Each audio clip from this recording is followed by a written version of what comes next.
வாங்க இன்னைக்கு நம்ம வீட்டு ஹெல்த்தி லஞ்ச் பார்க்க போகிறோம்.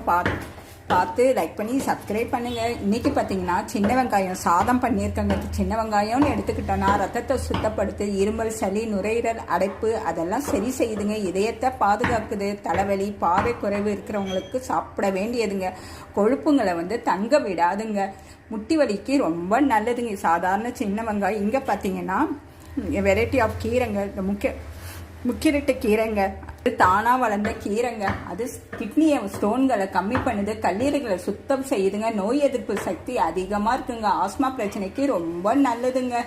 ஸோ இந்த மாதிரி நிறைய சிறுநீர் கழிவுகளை வெளியேற்றுங்க. அப்புறம் மாயான் கீரை சுகருக்கு நல்லது. மயில் கீரை கண்ணுக்கு குளிர்ச்சி நல்லதுங்க. பார்த்தீங்கன்னா கருப்பு திராட்சை எலும்புகளை வலுவுறுத்துங்க, உயர அழுத்தத்தை தடுக்குங்க. பார்த்தீங்கன்னா எங்கள் மாட்டி தோட்டத்தில் விளைஞ்ச கொய்யா இலை டீங்க, சுகருக்கு ரொம்ப நல்லதுங்க. இங்கே பார்த்தீங்கன்னா தக்காளி ரசம்